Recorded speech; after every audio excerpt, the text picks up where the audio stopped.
Good afternoon. Well, it's afternoon where I am. I'm not quite sure what time of day you're watching this, but we're moving on right now. We still have some more to do with Grudius. We're moving on now to look at the book on covenantal apologetics by K. Scott Oliphant. And this book I have selected because it looks at foundational issues related to apologetics, but specifically from a certain American school and Dutch school of apologetics, which I think is worthy of our attention. And I'm fairly committed to the idea that this approach, blended with some others, is probably the best way to go when it comes to constructing a biblical apologetic. We've talked already briefly, and you've seen some discussion in Grudius about the difference between presuppositionalism, evidentialism, and the classic approach to apologetics.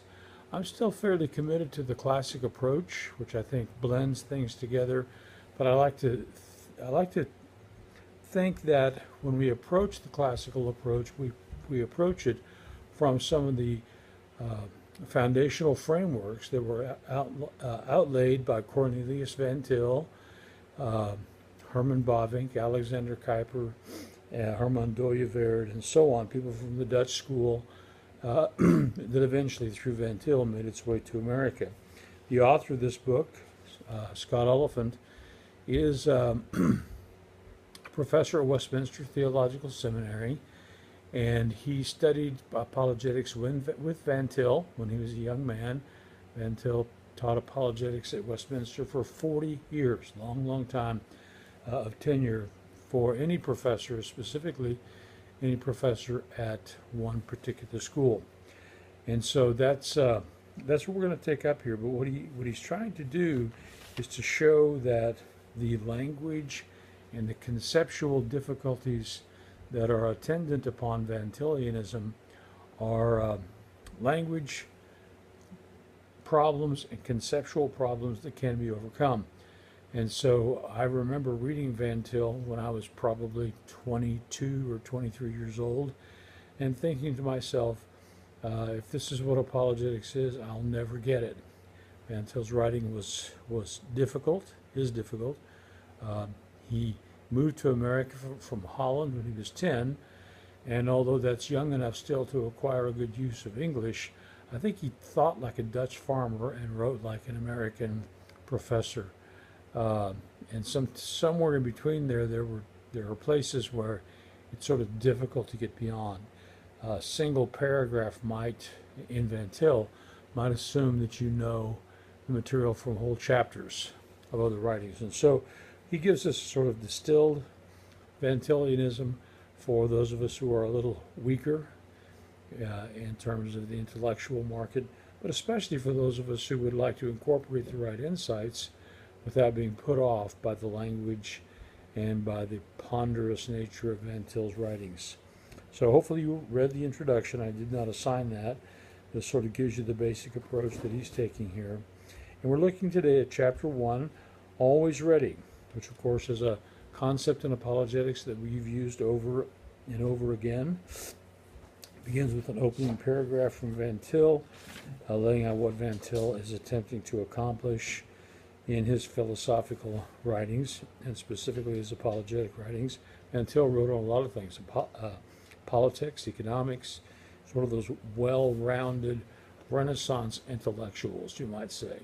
I always like to think about Van Til. I've studied with some who were students of his, and they used to talk about how when he wanted to make a real point in class, he would stand up on top of the teacher's desk at the front with the blackboard behind him and would lecture from standing on the teacher's desk.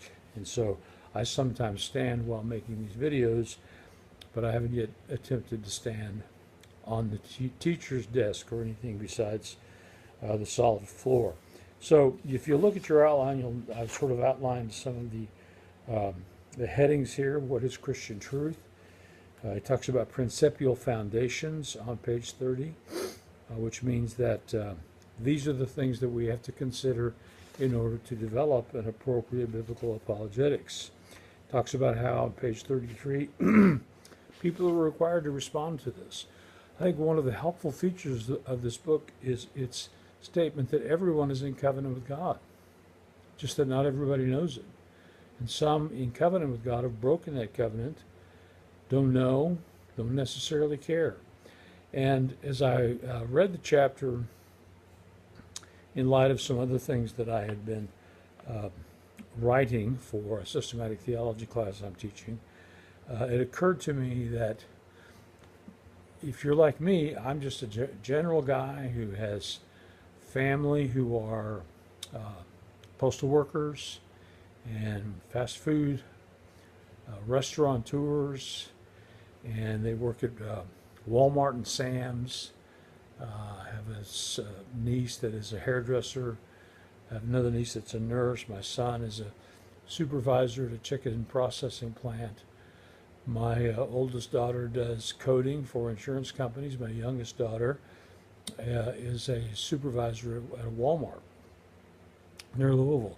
So when you look around at people that are part of my inner circle, my family circle, there's nobody there with philosophy background or who teaches philosophy. No other ministers in my family except my distant relatives. And so I oftentimes think of myself as the sort of that guy who grew up in a very general, not educational background. Neither of my parents finished high school, but somewhere along the way, God enlisted me as a teacher and a preacher of His Word. And it enables me, I think, in many ways, and also because I worked in the secular world for 7 years before going back for a PhD and starting to do that kind of academic work. I think I understand the common person, and most common people that I know would have the attitude that, well, we all believe in God. I know a few people who would reject that. Mostly it's intellectuals, though. Intellectuals who have had their hearts broken somewhere along the way. But I had a sister-in-law who passed away just this week. A mother-in-law that passed away 4 years ago. My father 3 years ago. And oftentimes people in our lives have this sense that, well, we know God's there, and so therefore, since we know God's there, and this person was not a bad person, well, they obviously must be in heaven with God. I think that very sentiment, wrong though it may be, is testimony to what Olafin is trying to say here, that we live in covenantal relationship, even if we've not worked out the implications, and even if we are not regenerate. So I really like that about this book, that it dwells in the rarity of some academic discourse, but it's always rooted in reality. Great discussion on 36 and following about relativity and truth.